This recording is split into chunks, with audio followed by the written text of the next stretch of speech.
Alright, hello everybody. Welcome back to more of my playthrough of the visual novel, Forsaker. Now guys, I want to go ahead and let you know there is a gameplay element to something about where you play cards and that affects the outcome of the story. But I guess we're just playing the story mode only. So this is like a kinetic visual novel. It's some kind of a visual novel, I think, that doesn't have any kind of choices or anything like that, and that's where we're at with just the story here only. So, in Forsaker, guys, we remember... Let me go ahead and start it. Let's get here. We've played all through Fate, Chapter 1 of Ian, and now we're moving on to the Abyss. Now, if we remember here, guys, in Story 7 of Chapter 1, Fate, we had Ian, and we had a story of his best buddy, Dei, I believe is his name. Don't know if I'm pronouncing that right. But as we progressed through the story, we saw a story about these two young men who were friends for life, basically. And they both got their own personality and their own workings, but it's obvious that they have a special friendship. We saw a story where they were on a quest to earn some money by going to a bar and getting rid of a certain evil force, and they were able to do that, and they were able to work together. We also saw a story of humans being auctioned off in this town they went to, Eastham or something. Can't remember the name of the town. East Town, maybe. Anyway, there was a moment where Ian here was captivated as he was watching this auction, and a young woman that captivated everybody and made everybody just go in silent walked out, and they auctioned her off. And one of the town lords paid good money for her, as basically it seemed like a sex slave. That's simply what it implied.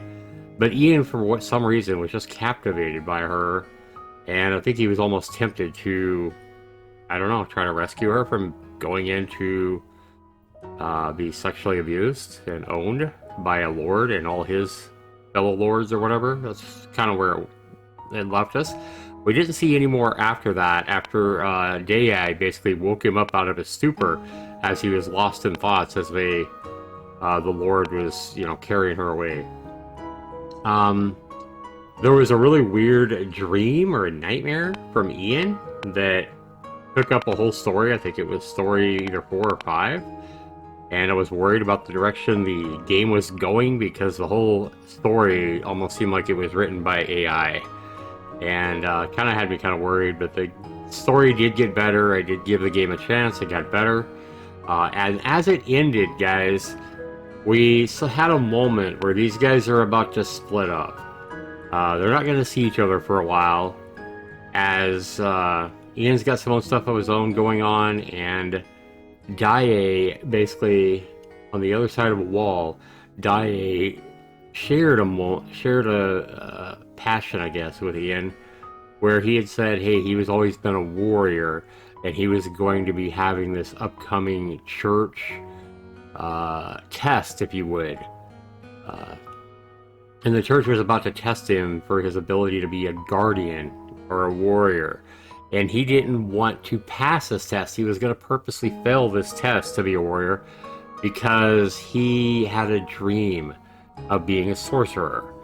And he thought sorcerers had a much better life, and he wanted to purposely fail this test of the church to become a sorcerer. And if he was a sorcerer, him and his buddy Ian, as he was having kids and living a good life, he would see Ian on the weekends and drink it up and have good times to the max, etc. like that. And that's kind of where this left off with Fate. And now at this point, guys, we're going to go ahead and jump back in.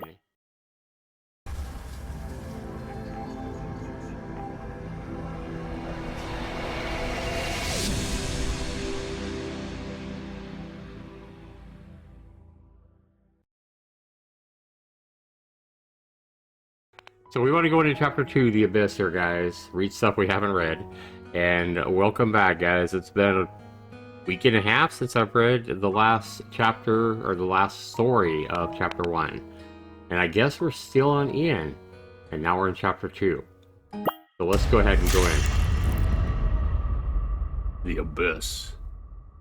Well, welcome in, everybody. If you're watching this on YouTube, welcome to my video, because this will be uploaded to my YouTube channel, as will the incomplete story. If you're watching this on my stream, be sure you go check out the entire story over in a playlist on my YouTube channel.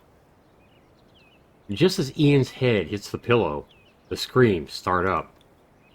Last night, he and Gaye ended up chatting straight until morning, and by the time Ian finally made it home, the sun was already shining. So we're picking up right where we left off at the end of chapter 1, the last video I did. He's not sure if the church's envoy is showing up today, but he's really hoping they don't take Gaye away before he gets a chance to say goodbye. Ian plans to catch a quick nap before heading back to the stand guard outside the ceiling house, but the screams jolt him awake just as he's dozing off. I wonder if these screams are more humans being sold off in an auction or something. Yeah, I really wonder what the screams are. Instantly alert, he rolls out of bed, a wave of dizziness hitting him. He mutters a curse, grabbing his sword and dashing out the door. Monsters again? Didn't Nova claim he fixed the barrier already? Broken again? He's always going about his barrier enchantment, and this is what we get? It's always easily breached. His work is just plain awful. Ian grumbles to himself about the villager sorcerer, feeling both worried and annoyed, but he keeps moving. Soon he arrives at the village entrance, where the screams are coming from. So before we go much further, guys, just in case you guys haven't been watching this, they live in this town here, this village, if you would, and I guess it has like a barrier around it to protect it. And there was one moment where Ian was helping fighting monsters, somehow getting through or over the barrier. And now we see that this village already has a sorcerer, and it doesn't seem like Ian likes him very much or respects him very much. And maybe it would be good if his buddy Gaye can fail this upcoming church test to become a warrior, if you would, and or a guardian, and become a sorcerer instead. So then maybe he could replace this village sorcerer. I don't know, but yeah. Anyway, let's find out where these screams are coming from. At first glance, there are no monsters in sight. Instead, he sees a villager on the ground, clutching a blood-soaked neck and convulsing. Oh shit. So here we have this villager laying on the ground, basically bleeding out through his neck. So maybe his neck's been sliced?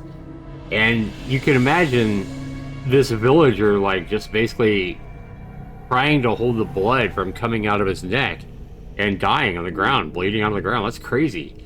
Another villager kneels beside him, holding the injured and desperately shouting for help, with herbs scattered everywhere. Ian must know him, because he says, "Cardo, what happened?" Cardo says, so Lufa, yeah, that Lufa is the village they live in. "I went to gather herbs with Dylan early this morning. We got back to the village entrance and we saw Rose coming from the forest covered in blood. She looked like she'd been bitten by a monster and she was in bad shape. I said I'd go tell Rose's family first and ask Dylan to help her. But then, out of nowhere, Rose suddenly... Oh wait, he says this. Then, out of nowhere, Rose suddenly... She bit Dylan's neck." Oh, wow. Okay, so he sees this Rose, another villager, coming out of the forest, and he's wondering what's wrong with her. And him and his buddy Dylan, who are collecting herbs outside of town, I guess, all of a sudden she bites his neck. So his neck wasn't sliced. Dylan's neck was bitten. Okay. And now he's holding the blood as he bleeds out. I love the art, and I also love the music in the background. Like, you can tell the music's intense. Love it. Definitely fits the story well at this point. "Where's Rose now?" Ian says. "I don't know. She was coming at me, but then she suddenly ran off. Her face, it became terrifying, bro. She had fangs in her mouth. And the village head says, "Are you saying she bit Dylan?" Ian and Cardo turn around, finding the village chief, who arrived a moment too late. Standing there, a few villagers in tow. Yeah, we've met him before. Ian says, Chief. Chief! Move aside, let me see. However, he doesn't kneel or get too close. Instead, he stays back and uses his cane to push Dylan's hair aside, and revealing a nasty, bloody wound on his neck, obviously. The villagers all gasp sharply, making a hiss sound, while Ian frowns. The village chief, though, doesn't react at all. Instead, he pokes at the herb packs on Cardo's back. And the village head says, Did you pick thorngrass today? Yes. Were you bitten? Have you been carrying the herb packs this whole time? No, I didn't get bitten. Dylan went to help Rose and asked me to hold his herb pack. Who would have thought? I was so scared that I spilled all the herbs. Thankfully, she ran off. It was terrifying. So terrifying. And who's this guy? The villager's chief face turns seriously grim. He leans over and whispers something to a burly young guy nearby, whom Ian recognizes as Cyan, the chief's eldest son. Okay, so this is the chief's son, Cyan. Son of Lupa chief, village chief. Okay. Hey, Cyan, how you doing, man? You look like a handsome devil. Once Cyan hears the words, he looks just as serious. He signals for a couple of villagers to help out the shaky Cardo, leaving Dylan still sprawled out on the ground in a pool of blood. As they all scatter, racing off in different directions across the village, they yell, "Hooray to the shrine!" Watching them running away, Ian feels like he can't catch his breath, like a storm's about to break, and a dark cloud's hanging over him. Chief, what's going on? Give me your sword. Ian hesitates, but doesn't say no. The village chief's face is more serious than Ian's ever seen it. He takes the cane and hands over the sword. The village chief grips the sword tightly and approaches Dylan, who's still gasping for breath. So the village chief's gonna put this Dylan kid out of his misery probably and just kill him, it looks like? What do you guys think? What it looks like. Ian suddenly gets a bad feeling. Yeah, I'm getting a bad feeling too. I think we know what's about to happen. He starts to say, what are you doing? Yeah, I like the way that blood splattered. Before he could finish his word, the sword has already pierced Dylan's left chest. His body jerks violently, and then goes still. Well, I'm sure the village chief knew what had to be done, and he probably did it for Dylan's own sake, so he doesn't just sit there and die a horrible death bleeding out through his neck, right? At this point, there's probably nothing they can do for him. Not like today's world, right? Where they might be able to save him with medical technology. Ian just stands there stunned at this, not even realizing when the cane slips from his grasp. He finishes his word. He said, Chief. The village chief swiftly pulls out the sword and blood gushes from Dylan's chest, splattering the chief's robe with crimson. He doesn't even tremble and calmly tosses the sword back to Ian. Ian catches the sword reflexively. Flesh droplets of bright red human blood, not the blue or green of monsters, fall from the tip.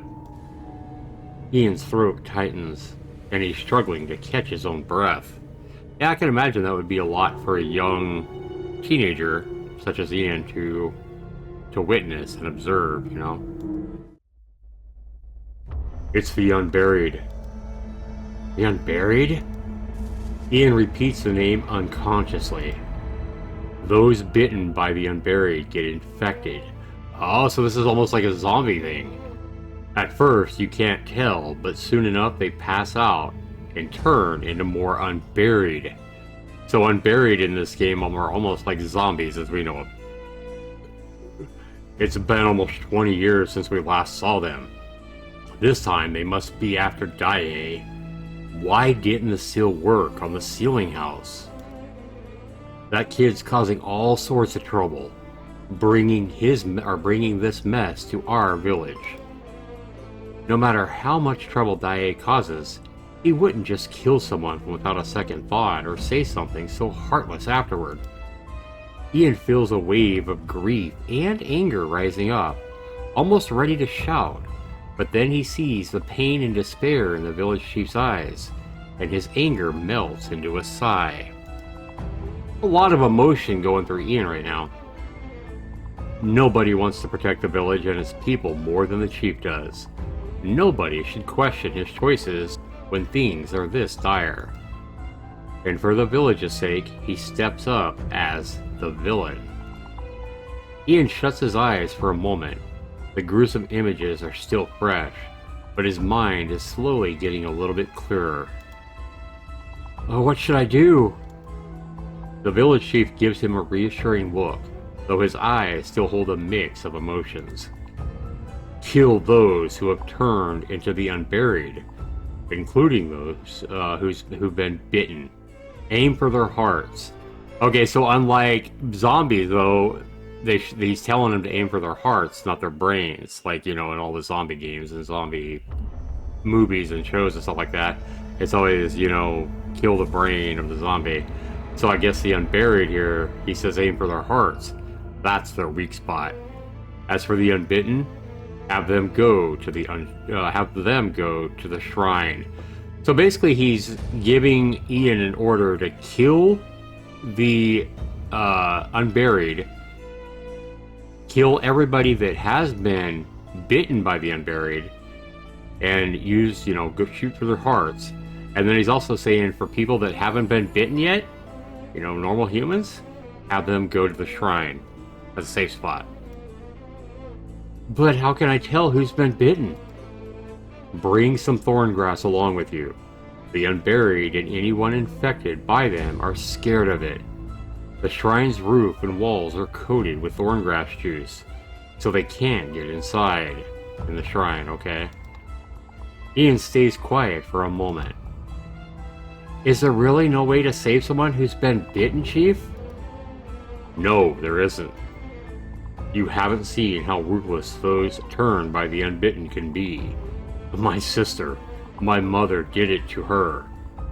That was my own damn mother, Ian. Can you understand? I just couldn't do it when I saw her face. And because I hesitated, it was all my fault. If only I hadn't hesitated then, his mother wouldn't have died. The village's chief's voice echoes like it's from another era, carrying a slight tremor, but it quickly steadies as he brings himself back to the current moment. I'm not making the same mistake, Ian. Don't do anything that you'll regret. And for those who've changed, it's irreparable. Showing them mercy just ends up hurting you and everyone else. Ian stays silent and grabs the thorn grass, steps back a couple of paces, and then bolts towards the village. And behind him, he hears the chiefess shout. So, if any of you guys have ever seen any of these zombie movies or zombie shows, like The Walking Dead or whatever, I mean, you gotta completely respect this village chief. He's been through it. He saw his own mother die when he didn't kill his sister or whatever he said, that was unbitten, or that was turned, basically, and killed his own mother because he didn't kill her in time, because he hesitated. So, I mean, you gotta respect that. I mean, he's doing the hard things to do, like he killed Dylan there, because he didn't want Dylan waking up, if you would, and killing somebody else. Ian, be decisive. Ian, they're suffering quickly, like he did with Dylan. Ian clutches the sword hilt like he's trying to crush it. Wow. That's intense. That was good. I liked that. I'm glad I continued this story when I thought it was getting, getting kind of weak there in chapter 1, like the middle of chapter 1 with the whole nightmare thing. Pretty good, pretty intense. So far, it's not the best visual novel I've ever written by any stretch of the imagination, but it's pretty entertaining. And we're going to continue with story 2 here, guys, as we're not even at half an hour yet. The body in front of him drops lifelessly, and he lowers his sword, turning away to avoid the sight. He searched the whole village, and this should be the last one. The village chief was right. Even those bitten, but not yet transformed into the Unburied, back away in fear and rage at the sight of Thorngrass. It speeds up their change and quickens their end. Wow. Thorngrass is really strong against these things, huh? The Unburied. The real challenge isn't finding those tainted by the Unburied, but what must be done after identifying them? Yeah. Love the art, man. Ian keeps swinging his sword over and over, staring into the eyes of those he faces, their eyes full of fear, confusion, and deep sorrow.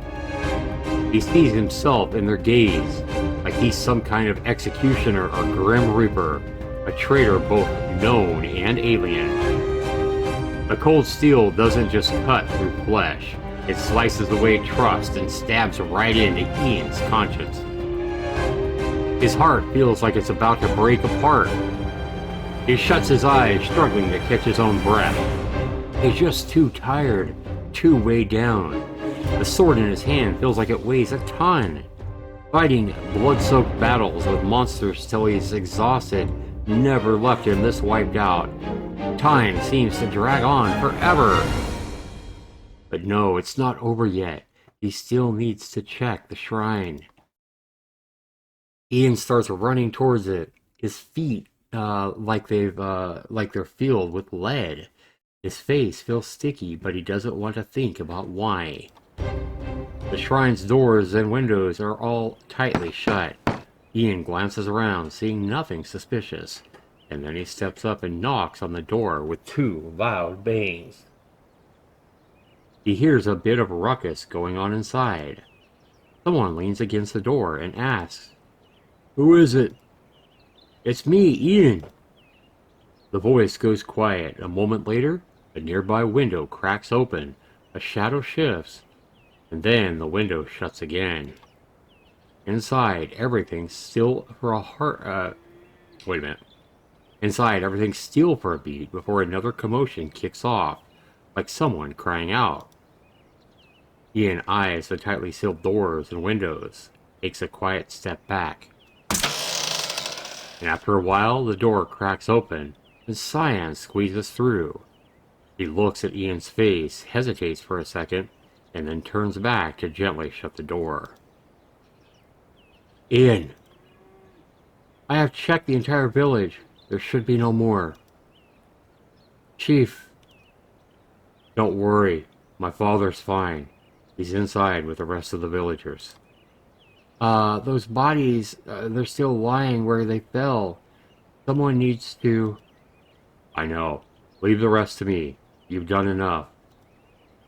However, instead of moving aside or opening the shrine door, Cyan just stands like a brick wall between Ian and the door.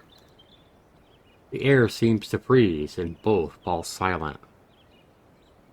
Finally, it's still Cyan who speaks. "Ian, you can't get inside right now. Many of these villagers saw you killing their relatives with your own sword. And although my father explained the reason, and they get that you did it to save their lives, they're just not ready to accept it just yet. If you walk in there now, they'll just freak out." Well, that does make sense. He looks away, giving Ian's shoulder a pat. "I'm sorry, Ian." "I know." Cyan seems like he's about to say more, but then he stops himself. Instead, he rips a big piece of cloth from his shirt and hands it to Ian. "Wipe your face, man." Ian refuses the cloth. Even without a mirror, he knows full well what the sticky stuff on his face is. Instead, he uses his elbow to scrub the stains on his face. You go inside. I'll circle the barrier and make sure there aren't any monsters lurking around with all this chaos. Cyan doesn't insist, just drops his hand and lets out a sigh. I'll have Nova and the other sorcerer strengthen the barrier. Be careful, Ian.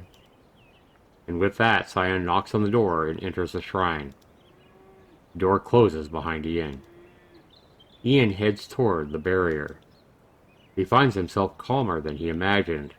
The harsh words he had heard earlier felt strangely comforting, making him feel a little bit better. And at this moment, rather than gratitude, harsh criticism saves him. Reaching the spot where the barrier was busted a few days back, he knows it's the weakest part.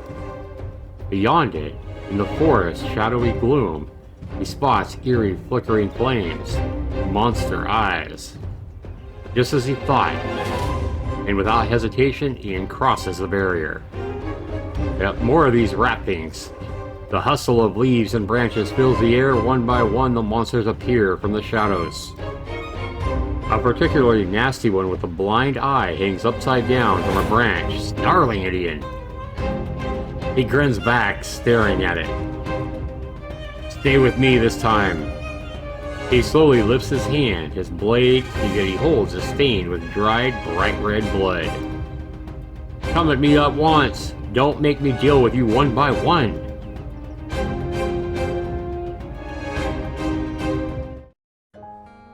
Okay. So here's Ian, guys. This is a pretty good story. So here's Ian, basically being the...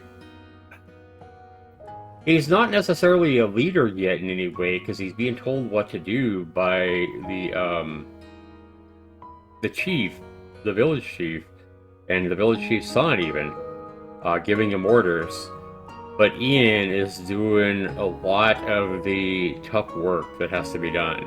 Not only killing these unburied, as they call them, and going for their heart, just as he was told to do by the village chief, but he's also killing anybody that's been bitten by the unbitten, or by the unburied.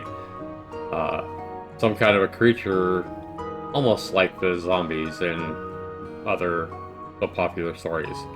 I kind of like that this visual novel drifted away from using the way too often used zombies and went for unburied instead, something different. So I do like that they're venturing down a different path, if you would, as far as the creatures. I mean, there's more to just this fighting and Ian saving this Rufa village that they live in here. There's a lot more to this than that. We have a lot more going on that is unfinished and leaves us wondering what's going to happen. So what's going to happen with his best friend Dae when he faces this church's test to test him as a guardian that we already know Dae wants to fail so he can pursue being what he wants, his passion of being a sorcerer. What's going to happen with the young lady that was sold off in the auction that captivated Ian so much? And she was hauled off to be a sex slave, if you would, for the lords of this Easter town, or East town, or whatever it was.